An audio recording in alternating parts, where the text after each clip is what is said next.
Hey guys, and welcome back to my channel. For those of you who haven't seen any of my videos, welcome! So today's video is going to be going over the best and worst dressed at the 2020 Oscars. There were some wowzas, and there were also some wowzas. I'm going to give you like my top picks for the best dress and my top picks for the worst dress, and we'll go over a little bit why I chose some of these to be better dressed and some of these to be not. So for starters, I'm going to start with Florence Pugh. I absolutely adored this color dress on her. She looked amazing. It was just, it all worked. The shoes, the dress, the ruffles, the tiered, it was all beautiful. Her hair was amazing. Florence was dressed in Louis Vuitton, and I thought it was gorgeous. It was a great look for her. I thought it was very youthful, which was like perfect. She's had an amazing year. She had Midsummer, she had Little Women, so she's crushing the game right now. And I thought that this was a gorgeous dress, and I love that. That was probably my number one best dress, I think. Following would be Saoirse Ronan. She also looks gorgeous. She was wearing a black and white peplum, and then she had a purple gown underneath, and it's just a really pretty look for her. The black material was actually from the same dress that she wore to the BAFTAs, which I thought was a cute, creative way to reuse the material. I love when stars can do that. And she was in Gucci, and I thought it was really cute. She debuted her new bangs, which I thought looked great on her. She's never one that really disappoints on the Oscar red carpet, and I thought that this was just a great look for her. And yeah, I just thought she looks amazing, and this was a really solid look for Saoirse. Someone who was there that made my list for the Grammys. I actually put her on my best dress list for this year for the Oscars. Billie Eilish was in Chanel, and I thought that this looked great. She wasn't in any glasses, which she usually is on her carpets. It was still her, but it worked really well for the type of award show at the Oscars. It's a bit dressier. She was in this nice all white look. It had Chanel. She was showing off her nails, because every single pose she was doing on the red carpet involved her nails. I think it was a really good look for her, and I think it was very well on brand for her too.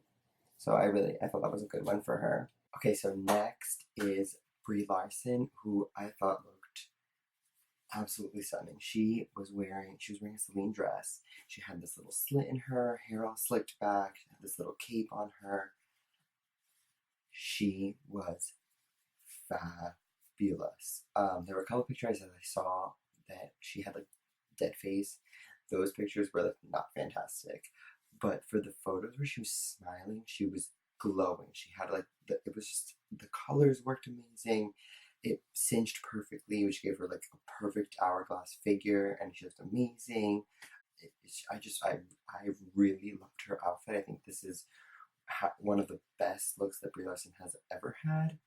Kaitlyn Dever was wearing Louis Vuitton, and she was in a sustainable dress. She said on the red carpet she was in a sustainable dress, and she was wearing this kind of classic Hollywood red look. She had this little wrap around her, and it was a big step up from what I feel like she normally wears. She normally looks kind of younger, and this look was just gave her a perfect edge. It was a totally different look for her, and I loved it. Kind of made her look older, and I loved that. Next on my list is Sandra Oh, who was wearing Elisab, and I feel okay, so for someone who's not nominated, it's a little bit much, but I also think it's for this dress is something for someone who is not nominated. I don't think if you were nominated, you would wear something like this. But I loved the ruffles. She had it was almost looked like flowers on her at the bottom. She had the cinched waist, which made her look great. I saw her on a lot of worst dressed people. I think she just was the best dress. I think she looked amazing. I saw her on the carpet, and I was like, she looks stunning. This is probably one of the best looks I've seen her in, maybe ever. And I thought she looked amazing. I thought this was a really pretty look on her, and I loved it. I loved that for her. And then to round up my best dress is the only guy that made my list actually. Antonio Banderas almost did, but Timothee Chalamet, he wasn't nominated for anything. He was a part of Little Women, which was nominated for a couple of awards, and I thought it was just he was in Prada, and I thought it was just a very basic outfit. It's very him. It's kind of like a bomber jacket with pants that matched it, with Cartier pieces on it, and I thought it was a really simple, basic look, especially for someone who is not nominated for anything specifically. So I thought it was great. He just presented, and I thought he always looks amazing to me. Like, he always has amazing outfits, but I really liked this. It was basic, it was simple, it was nice. Hair slicked back, he had this nice blue outfit. I thought it was great. It was a nice look for him. Now I'm gonna go over my worst dressed. There were a couple of people that made this list, and I'm gonna tell you why I thought I didn't like their outfits. So to start off, someone who made my best dressed list for the Grammys earlier this year, Billy Porter, was wearing Gaz Deacon, and it just looked like, maybe it was supposed to be an homage to the Lion King or something, but it looked, he had like this gold like, feathered piece on top and this kind of almost tribal looking print as like a skirt with big chunky gold heels and glasses. It just wasn't all working for me. It felt like maybe if the top was black instead of gold, it might have worked a little bit better. It just felt like a little bit too much. I mean, you can do some crazy things, I think, at the Golden Globes, the VMAs, but the Oscars, the Grammys, you want to look still sophisticated in what you're wearing, and I wasn't thrilled with this outfit. I like some of his fashion choices, but this wasn't crazy about this one. Laura Dern, she was in Armani, and the only reason why this piece ended up being in my worst dressed is because I felt like the tassels, I felt like she needed more, or she needed to take them away.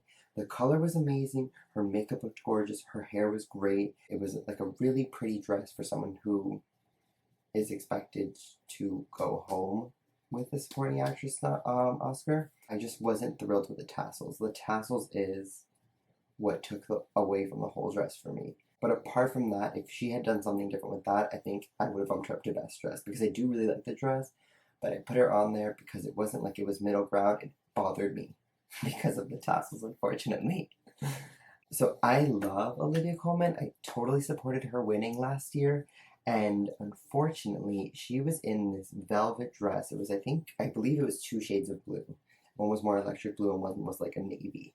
And it had like a cape to it, and it was velvet. She had just dyed her hair white. She was in Stella McCartney, and unfortunately it was just a miss for me. I felt a little bit off with the velvet. I feel like we're getting too far past winter. I know we're still in winter, but I feel like velvet's almost exclusive for winter, and I feel like I didn't really want to see velvet on her. I didn't love the color. She wore green last year, if I remember correctly, and it was a really pretty look on her. I didn't love this dark shade on her, especially with the light color hair. It all just wasn't working for me. Rebel Wilson, I never have high expectations for her. And actually, I loved the dress, but the hair with the makeup and the dress wasn't working for me. The red lip wasn't working. The whole swoop to the side, kind of like 60s style hair with that dress wasn't working for me. I think a big thing that brought it down for me was the red lip. I think if she had gone with a nude lip and gotten with the same hair and the same dress, it would have worked. But it was the combination of the 3 things that brought the whole look down for me, and unfortunately knocked her on my worst dress list. And then to wrap up my list is someone who I actually thought looked amazing, but again, like Laura Dern, had one element of the piece of the dress that I couldn't stand by and had to put her on my worst dress list, is Scarlett Johansson, who is absolutely gorgeous. She in the face, wow, gorgeous. Her figure, amazing. I mean, she has to be in all of those Marvel films. But the kind of like fishnet chain thing that she had going on wasn't working. And mainly because I didn't love it with her gown had like a train to it and had the fishnets. And I think if she had cut off the train and just had the kind of chains to it, I would have liked it. But the chains with the train, I wasn't crazy about. And I also think she could have used a basic necklace that would have helped elevate the look a little bit too. Just like almost like a choker, but not a full choker. I think would have added a little bit something. But the details from the back were gorgeous. She has this big back tuck too that that was really highlighted with this dress, and I really liked that. So those were my picks for best and worst dressed of the Oscars 2020. If I missed anybody, let me know in the comments below for more videos, like, and subscribe. And I will see you guys all next time, and stay positive. Bye.